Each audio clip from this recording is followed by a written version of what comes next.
오늘 여러분들과 함께 나눌 말씀의 제목은 감사에 들어가는 4가지 재료들입니다. 오늘은 하나님께서 지난 한 해 동안 베풀어 주신 은혜를 감사드리는 추수감사주일입니다. 오늘만 감사하는 날이겠습니까? 항상 감사하는 날이죠. 그것이 하나님의 뜻입니다. 성경만큼 우리에게 감사하는 생활을 하라고 강력하게 권면하는 책도 이 세상에 없습니다. 성경은 직설적으로 감사하라고 우리에게 명령합니다. 범사에 감사하라. 이것이 그리스도 예수 안에서 너희를 향하신 하나님의 뜻이니라. 데살로니가전서 5장 18절 말씀입니다. 감사할 일이 있고 원망할 일이 있죠. 어떻게 범사에 감사합니까? 어떻게 모든 일에 감사할 수 있습니까? 하나님께서는 범사에 감사하라고 말씀하십니다. 그리스도의 평강이 너희의 마음을 주장하게 하라. 너희는 평강을 위하여 한 몸으로 부르심을 받았나니 너희는 또한 감사하는 자가 되라. 인격적으로 존재적으로 감사하는 자가 되라 하는 것입니다. 골로새서 3장 15절 말씀입니다. 골로새서 2장 6절부터 7절에 오늘 우리가 읽었던 말씀, 그러므로 너희가 그리스도 예수를 주로 받았으니 그 안에서 행하되 그 안에 뿌리를 박으며 세움을 받아 교훈을 받은 대로 믿음에 굳게 서서 감사함을 넘치게 하라. 감사함을 넘치게 하라. 믿음에 굳게 서서 범사에 감사해라. 감사하는 자가 되어라. 그리고도 감사를 넘치게 해라. 성경이 우리에게 명령하신 말씀입니다. 그런데 감사하려고 해도 감사가 잘 되지 않을 때가 있습니다. 감사만 하면 만사가 다 해결된다고 말씀하시는데 아무리 입술로 감사해도 마음의 응어리가 풀어지지 않을 때가 있습니다. 아무것도 염려하지 말고 다만 모든 일에 기도와 간구로 너희 구할 것을 감사함으로 하나님께 아뢰라고 하셔서 그렇게 감사함으로 하나님께 기도했는데 마음에 여전히 염려가 떠나가지 않을 때가 있습니다. 왜 그럴까요? 무엇이 문제일까요? 왜 우리가 하나님 말씀에 순종해서 감사하려고 하는데 여전히 우리는 염려의 노예가 되어 살고 있을까요? 왜 마음에 기쁨이 없을까요? 모든 음식은 여러 가지 재료와 양념이 들어가야 제맛이 납니다. 그래서 주부들이 보는 요리책에 보면 구체적으로 무슨 재료를 얼마만큼, 무슨 양념을 얼마만큼 사용해야 하는지 적혀 있습니다. 우리는 그것을 레시피라고 합니다. 된장찌개를 맛있게 끓이는 법을 한번 예로 들어보겠습니다. 먼저 두부와 고추와 파와 양파와 호박을 준비합니다. 두부는 너무 작지 않게 큼직하게 썰어주고 호박, 양파, 파와 고추도 두툼하다 쉽게 썰어서 준비해 둡니다. 찌개를 끓일 때 가장 조심해야 될 것이 양파를 얼마나 많이 넣을까입니다. 너무 많이 넣으면 된장찌개 맛이 버립니다. 그러므로 양파는 작게 넣는 게 깔끔한 국물 맛을 내는 방법입니다. 양념으로 티스푼을 준비하고 마늘을 절반, 반 티스푼, 된장을 티스푼 2개, 고춧가루가 절반 해가지고 두루두루 섞어 놓습니다. 고춧가루를 국물에 넣을 때, 국물이 끓을 때 고춧가루를 넣으면은 고춧가루가 거품과 함께 위쪽으로만 겉돌게 됩니다. 그러나 이렇게 미리 양념에 섞어 놓으면은 고춧가루가 겉도는 현상이 줄어들고 국물에 충분히 맛이 배어들게 됩니다. 칼칼한 매운맛을 내고 싶다면은, 잘 들어요.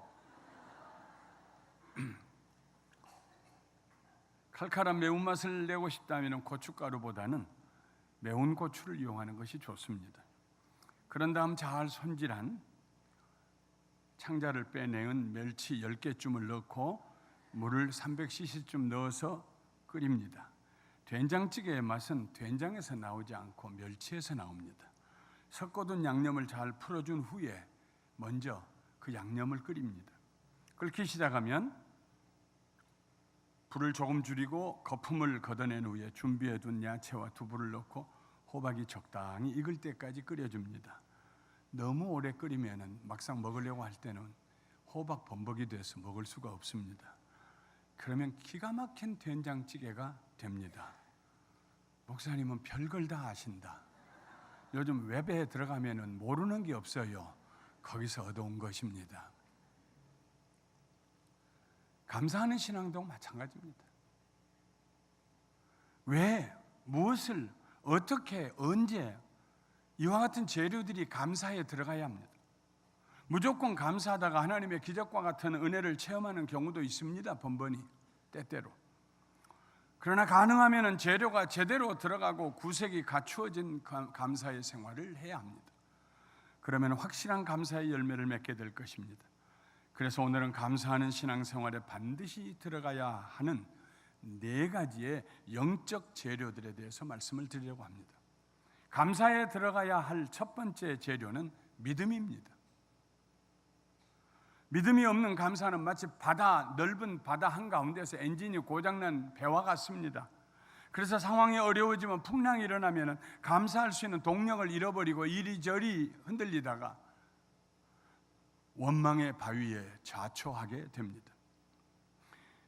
그러나 믿음을 굳건히 붙들고 있으면 아무리 거센 풍랑이 몰아쳐와도 우리는 계속하며 감사드리고 그래서 앞으로 나갈 수가 있습니다. 감사의 기초는 우리를 사랑하시는 하나님의 사랑을 믿는, 우리를 돌보시는 하나님의 보호하심을 믿는, 우리를 위해서 그 아들을 보내시기까지 우리를 귀하게 여기시는 그 하나님의 선하심과 인자하심을 믿는 그 믿음입니다. 믿음이 기초를 이루어야 합니다. 기초가 깊지 아니하고 넓지 아니하면 절대로 큰 건물을 지을 수가 없습니다. 큰 믿음, 깊은 믿음 위에 우리는 거대한 감사의 집을 지을 수가 있습니다.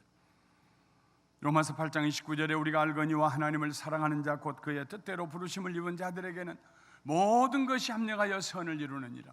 모든 것을 합력하여서 선을 이루게 하시는 하나님.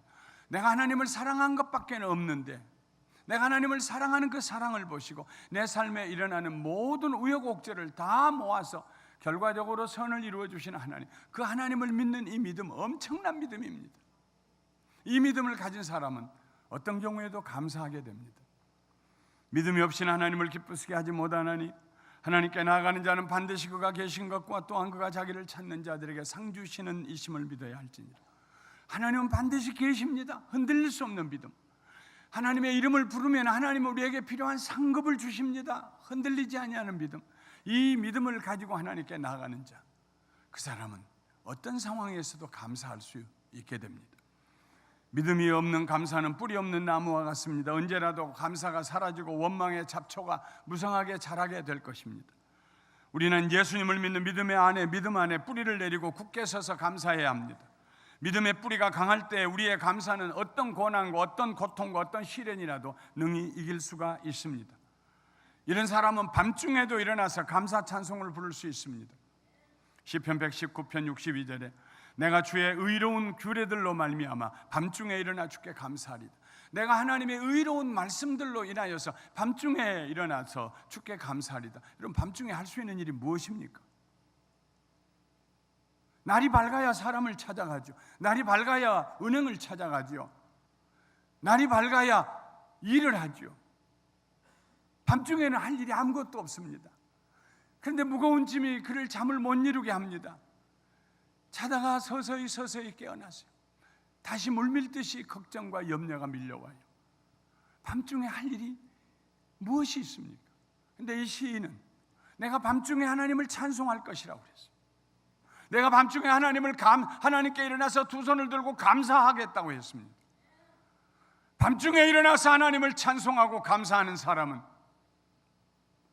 능치 못할 일이 있고 부족함이 없고 하나님께서 밤중에 일을 지으시고 이루시는 하나님, 그의 밤이 물러가고 밝은 아침이 올 때 문제가 사라지고 자유하게 되고 능력의 삶을 살게 될 줄 믿습니다. 예수님을 믿는 믿음 안에서 우리는 진정으로 감사할 수가 있습니다. 믿음 없이는 진정한 감사가 없어요. 갈라디아서 2장 20절 우리 함께 같이 읽어보겠습니다. 내가 그리스도와 함께 십자가에 못 박혔나니 그런즉 이제는 내가 사는 것이 아니요 오직 내 안에 그리스도께서 사시는 것이라. 이제 내가 육체 가운데 사는 것은 나를 사랑하사 나를 위하여 자기 자신을 버리신 하나님의 아들을 믿는 믿음 안에서 사는 것이다. 믿음 안에서 산다는 것입니다. 믿음 안에서 감사해야 돼. 믿음의 토대 위에서 감사를 넘치게 하라고 그랬습니다. 감사에 들어가는 첫 번째 인그리디언트, 재료는 믿음이요. 감사에 들어가는 두 번째 재료는 겸손입니다. 겸손은 감사의 내용을 담아놓는 그릇입니다.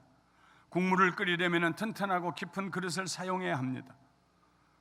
그릇에 춤이 낮으면 국물이 다 쏟아지고 말 것입니다. 겸손은 연약한 사람의 성품이 아닙니다.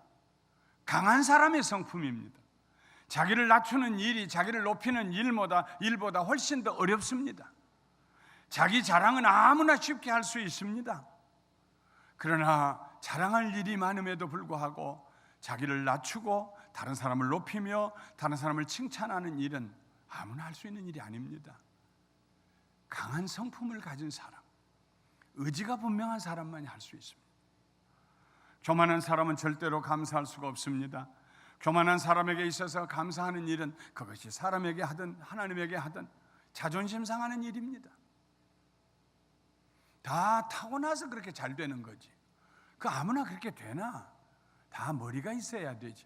뭔가 우리는 우리 자신에게서 이유를 발견합니다. 내가 잘 되는 것을. 교만한 사람의 트레이드마크예요. 감사하는 것을 싫어해요. 바울은 디모데에게 보낸 편지에서 말세에 고통하는 때가 이를 터인데 사람들이 자기를 사랑하며 돈을 사랑하며 자랑하며 교만하며 비방하며 부모를 거역하며 감사하지 아니하며 거룩하지 아니할 것이라고 했습니다. 교만하고 자랑하는 사람은 감사할 수가 없습니다. 절대로 양립할 수가 없습니다. 겸손한 사람만이 감사드릴 수가 있습니다. 겸손한 사람은 아주 작고 평범한 일에도 감사를 드립니다. 숨 쉬고 사는 일이 감사해요. 1분에 20번씩 내가 숨을 쉬어야 된다 기억을 하고 숨을 쉬어야 된다면 의무적으로 자기가 의식적으로 쉬어야 된다면 어떻게 인생 삽니까? 한 인생 사는 동안 헤아릴 수 없이 우리가 숨을 들이마시고 내쉬는데 하나님께서 자동적으로 쉬게 해주셨어요. 얼마나 감사해요. 우리 아빠가 팽창했다가 수축됐다가 자면서도 숨 쉬는 게 감사해요. 하루 세끼 배불리 먹는 게 감사해요. 일터가 있어서 감사합니다. 가족과 함께 잠자리에 들 수 있어 감사해요. 엄마 아빠 굿나잇, 너희들도 잘 자라. 등불을 끄고 온 가족이 평안하게. 잠이 안 와서 새벽 2시, 3시, 4시까지 불을 켜고 뒤척이는 것보다 자식이 들어오지 않아서 밤새도록 불을 켜고 기다리는 것보다 온 가족이 하룻밤 편안히 불 끄고 잠자는 게 얼마나 큰 축복입니까? 잠이 들 때 하늘에 이슬을 가려주는 천정을 바라보며 감사합니다. 아침에 눈을 뜨면 밝아오는 창문을 보며 새날을 주신 하나님께 감사합니다. 겸손한 사람만이 감사해요. 찰리 브라운이라고 하는 만화에 보면 스누피 얘기가 나옵니다. 추수감사주일이 돼서 친척들이 많이 와가지고 집안에 사람이 가득했어요. 컹컹 짖으면서 이리저리 다니는 스누피. 귀찮으니까 넌 오늘 밤에 밖에 좀 나가 있어. 평소에는 늘 집 앞에 소파에 같이 앉아있던 스누피를 주인이 내쫓았습니다. 추운데 밖에 나와서 나만 왜 쫓아내느냐고. 창문 안을 보니까 불은 밝게 켜있는데 사람들의 웃는 소리가 집이 무너질 것 같습니다. 뭐가 이렇게 좋은 일이 있는가. 나는 밖에서 추위에 떨고 있는데 안 쳐다볼 거야 속상해서. 그런데 궁금증이 점점 심해졌습니다. 그래서 가만히 가서 창문에 까치발을 듣고 창문 너머로 집안을 살펴봤어요. 그랬더니 사람들이 모두 한 손에는 칼을 들고 다른 손에는 포크를 들고 그리고 얼마 전까지 즐겁게 다니던 터키를 잡아가지고 그 터키를 구워가지고 그 터키 궁둥이서부터 자르고 먹으면서 즐거워하고 있습니다.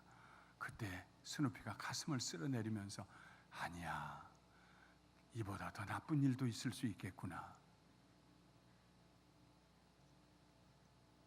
겸손한 사람은요, 감사할 일들이 지천이요.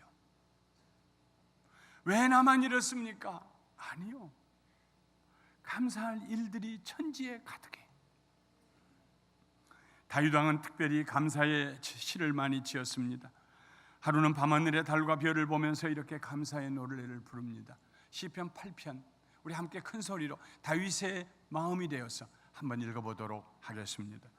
여호와 우리 주여, 주의 이름이 온 땅에 어찌 그리 아름다운지요. 주의 영광이 하늘을 덮었나이다.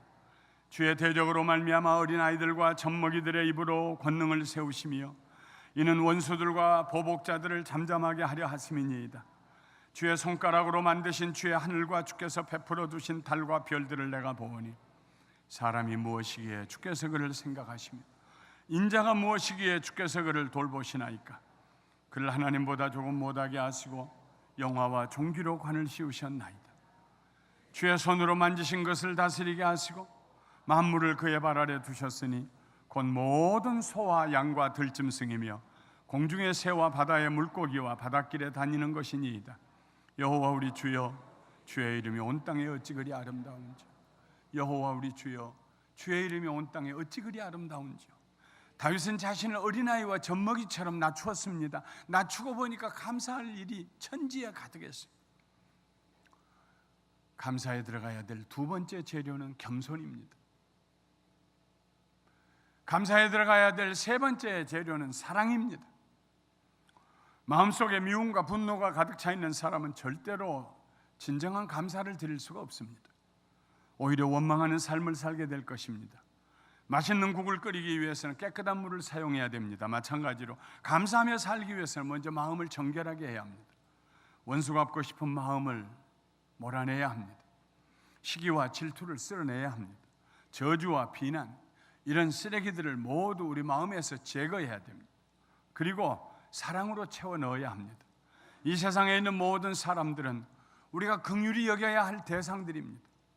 우리 자신도 누군가에게 긍휼히 여김을 받아야 합니다. 사랑만 하고 살기로 하면 우리 인생은 팍팍해서 살 수가 없어요. 우리에게는 그럴 만한 능력이 없어요. 자원이 없어요. 누구에겐가 사랑받아야 돼요. 남편도 아내의 사랑받아야 되고, 아내도 남편 사랑받아야 되고, 자녀들도 부모 사랑받아야 되고, 부모도 자녀 사랑받아야 돼요. 일하고 피곤하고 지친 몸으로 문을 열고 집에 들어오는데 3살짜리 아이가 뛰어와서, 쓰러질 것처럼 뛰어와서 아빠 바지 가랑이를 꼭 붙잡고 그 높고 높은 아빠 얼굴을 쳐다보면서 빠빠 I love you, 그 맛으로 30대와 40대를 지나요. 우린 모두 누구에겐가 긍휼히 여김을 받아야 돼요. 긍휼히 여긴 자가 복 있다고 그랬어요. 세상은 원망과 비난으로는 절대로 세워질 수 없습니다. 원망하고 비난하는 가정은 절대로 세워질 수가 없습니다. 1층 집도 못 지어요. 그러나 서로를 긍휼히 여기고 서로 사랑하며 서로 덮어주는 가정, 높은 집을 짓습니다. 사랑이 충만한 집을 짓습니다. 감사는 사랑하는 마음에서 나온다는 진리를 바울은 골로새서 3장 12절부터 15절에서 이렇게 말하고 있습니다. 우리 함께 읽어보겠습니다. 그러므로 너희는 하나님이 택하사 거룩하고 사랑받는 자처럼 긍휼과 자비와 겸손과 온유와 오래 참음을 옷 입고, 누가 누구에게 불만이 있거든 서로 용납하여 피차 용서하되 주께서 너희를 용서하신 것 같이 너희도 그리하고 이 모든 것 위에 사랑을 더하라. 이는 온전하게 매는 띠니라. 그리스도의 평강이 너희 마음을 주장하게 하라. 너희는 평강을 위하여 한 몸으로 부르심을 받았나니 너희는 또한 감사하는 자가 되어라. 이 긴 문장에 동사가 2개 있습니다. 하나는 사랑하는 자가 되어라. 그리고 그 다음에는 분사로 계속 연결이 됩니다. 긍휼과 자비와 겸손과 온유와 오래 참음을 옷 입으면서 사랑하고, 누가 누구에게 불만이 있거든 서로 용납하여 피차 용서하며 주께서 너희를 용서하신 같이 너희도 그렇게 하면서 사랑하고, 사랑해라. 그 다음에 감사해라. 2가지 다 명령어입니다. 사랑하고 감사해라. 사랑이 없는 감사는 불가능해요. 진정한 감사가 있으려면 사랑이 있어야 돼요. 하나님의 명령에 순종하려면 불만이 있는 사람을 용납해야 합니다. 용서해야 합니다. 어렵죠? 여러분도 어렵고 저도 어렵습니다. 그래도 용납하고 용서해야 합니다. 그리고 그 모든 것 위에 사랑을 덧입혀야 합니다. 저절로 감사하는 일이 우리가 사랑할 때 우리의 삶에 이루어질 것입니다. 제자들을 향한 예수님의 가장 큰 소원은 서로 사랑하는 것이었습니다. 내가 너희에게 전한 이 말을 잘 기록하고 외워가지고 그렇게 말씀하지 않았습니다. 서로 사랑해라. 너희가 서로 사랑하면 너희가 내 제자인 것을 세상에 알게 될 것이다. 요한복음 15장 12절 17절에 내 계명은 곧 내가 너희를 사랑한 것 같이 너희도 서로 사랑하라 하는 이것이니라. 내가 이것을 너희에게 명함은 너희로 서로 사랑하게 하려 함이라. 서로 사랑해라. 서로 사랑해라. 할 수 있는 대로 사랑하는 성도 여러분, 화목하시기를 주님의 이름으로 축원합니다. 가슴이 쓰리더라도 화목하고 사랑하십시오. 사랑할 수 없는 10,000가지 이유가 있을지라도 사랑하십시오. 그러면 감사하며 살 수 있을 것입니다. 감사해야 하나님의 능력이 우리에게 나타납니다. 왜 하나님께서 우리들을 사랑하라고 하셨을까요? 우리가 이웃을 사랑할 때 진실로 우리가 우리 자신을 사랑할 수 있는 길이 열리기 때문입니다.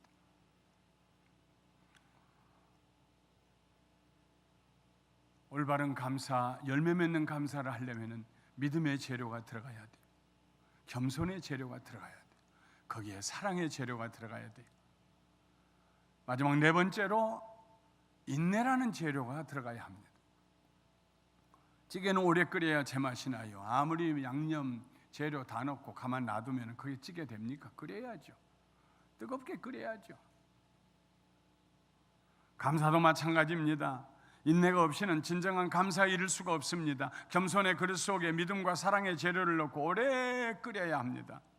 지난 일들을 회상하고 감사할 뿐만 아니라 앞으로 하나님께서 우리들의 삶 속에 이루어 주실 선하시고 인자하신 일들을 믿음으로 바라보며 감사해야 합니다. 믿음이 바라는 것들의 실상이요 보이지 않는 것들의 증거라면 감사는 바라는 것들에 대한 간절한 소망이요 보이지 않는 것들에 대한 확신입니다. 기다려야 돼요. 인내하지 못하고 포기하는 사람은 감사 못합니다. 그러나 인내하며 참고 기다리는 사람은 감사가 넘치는 긍정적인 고백을 합니다. 어떻게 저런 상황에서도 감사할 수 있을까? 인내하기 때문에 할 수 있습니다. 하나님을 믿는 믿음 안에서 인내합니다. 구한 것들을 받은 줄로 믿고 미리 감사합니다. 이런 사람은 이미 그 구하는 것들을 받은 사람입니다. 내일의 축복은 오늘의 감사 속에 이미 잉태됩니다. 뱃속에서 아이가 자라도 10달을 기다려야 돼요. 감사하는 일들이 우리 삶에 이루어지기 위해서 우리는 인내하며 기다려야 합니다. 어떻게 인내할 수 있을까요? 예수님께서 우리들의 수고와 무거운 짐을 대신 짊어지셨기 때문에 우리는 인내할 수 있습니다. 잠시라도 무거운 짐을 맡길 수 있으면 얼마나 좋겠습니까? 옛날 시골 아주머니들이 읍내에 와서 일을 보러 다닙니다. 이것저것 사가지고 머리도 한 짐이었고 양쪽 손에도 들었습니다. 그런데 아직도 더 살 것들이 있어요. 그래서 뭘 사려고 가게에 들어갔다가 주인 눈치를 보면서 아저씨 왜요? 뭐요? 아저씨 내가 이거 잠깐만 맡겨둬도 괜찮아요? 여기 그 가게에 물건이 산더미처럼 쌓여 있는데요. 염채가 없어 말이 안 나오지만 이것 좀 여기 잠깐 맡겨놓고 저기 갔다 오면 좋겠는데. 아이 그러면요 아주머니 그냥 놔두세요. 내가 잘 지켜줄게. 그때 거기다 다 내려놓고 다른 물건 사려고 저기 몇백 미터 멀리 떨어진 가게를 가는 그 시골 아주머니 마음이 얼마나 행복합니까? 누군가 내 짐을 맡아줄 수 있는 그런 분이 있다는 게 얼마나 큰 축복입니까? 다윗은 그의 무거운 짐을 늘 하나님께 맡겼습니다. 시편 55편 22절에 내 짐을 여호와께 맡기라. 그가 너를 붙드시고 의인의 요동함을 영영히 허락지 아니하실 것이다. 내 짐을 여호와께 맡겨버리라. 시편 68편 19절에 날마다 우리 짐을 지시는 주 곧 우리의 구원이신 하나님을 찬송할지라. 날마다 우리 짐을 벗겨주세요. 날마다 벗겨주세요. 할렐루야. 벗어서 드리세요 하나님께. 그리고 다시 되찾지 마세요. 우리가 할 수 있는 최선의 일은 우리의 짐 하나님께 맡겨드리며 인내하는 가운데 감사하는 것입니다. 다윗은 말합니다. 시편 37편 7절과 10절 11절에 여호와 앞에 잠잠하고 참고 기다리라. 자기 길이 형통하며 악한 꾀를 이루는 자 때문에 불평하지 말라. 잠시 후에는 악인이 없어지리니 네가 그곳을 자세히 살필지라도 없으리로다. 그 사람은 어디 갔지? 나 그렇게 속삭이던 사람 어디 갔지? 나 안 되는 것 바라고 없는 말 지어내는 그 사람 어디 갔지? 잠시 후에는 네가 그곳을 자세히 살필지라도 없을 것이다. 그러나 온유한 자들은 땅을 차지하며 풍성한 화평으로 즐거워하리로다. 참고 기다리라. 여호와 앞에 참고 잠잠하고 참고 기다리라. 인내하시는 우리 모두가 되시기를 주님의 이름으로 축원합니다. 어려움이 다가올 때 지그시 기다리십시오. 하나님의 선하심과 인자하심을 지그시 기다리십시오. 반드시 하나님의 은혜가 임할 것입니다. 지중해에서 엘리야 시대에 손바닥만한 구름 한 점이 떠올랐지만은 순간적으로 하늘을 덮고 큰 비를 내리게 했던 것처럼 기다리다 보면, 감사하면서 기다리다 보면 인생의 문제가 일거에 해결되고 자유하게 되는 날이 반드시 머지않아 오게 될 줄 믿습니다. 인내 가운데 감사가 넘치게 하십시오. 하나님께서 말씀하셨습니다. 감사로 하나님께 제사를 드리며 지존하신 이에게 내 서원을 갚으며 환난 날에 나를 부르라. 내가 너를 건지리니 네가 나를 영화롭게 하리라. 감사로 나에게 예배를 드려라. 시편 50편 14절 15절에 있는 말씀입니다. 말씀을 마치겠습니다. 음식을 처음 만드는 딸 곁에서 엄마가 묻습니다. 내가 하라는 대로 다 넣었니? 엄마, 시키는 대로 다 넣었어요. 됐다. 그럼 엄마가 딸의 어깨를 토닥거리면서 말합니다. 참 맛있겠구나. 감사에는 4가지의 재료들이 꼭 들어가야 합니다. 하나님의 선하심과 인자하심에 대한 흔들리지 않는 믿음의 재료가 들어가야 합니다. 겸손한 그릇을 준비해야 합니다. 사랑의 양념을 넣어야 합니다. 그리고 인내하며 기다려야 합니다. 이렇게 감사하다 보면 가슴 속에 소망이 부풀어 오기 시작합니다. 아침 해가 떠오르기 전에 먼저 동쪽의 창문이 밝아오는 것처럼 마음속에 하나님의 영광의 빛이 비춰오기 시작합니다. 그때 감사가 일어나서 소망 가운데 콧노래를 부르고 춤을 추기 시작합니다. 얼마 지나지 않아 하나님이 계획하신, 나를 위해서 계획하신 그 모든 일들이 순서대로 남김없이 하나하나 내 삶에 이루어지기 시작합니다. 사랑하는 성도 여러분, 믿음과 겸손과 사랑과 인내로 하나님 앞에 감사드리고 하나님의 은혜와 축복으로 들어가시기를 주님의 이름으로 축원합니다. 축원합니다. 축원합니다.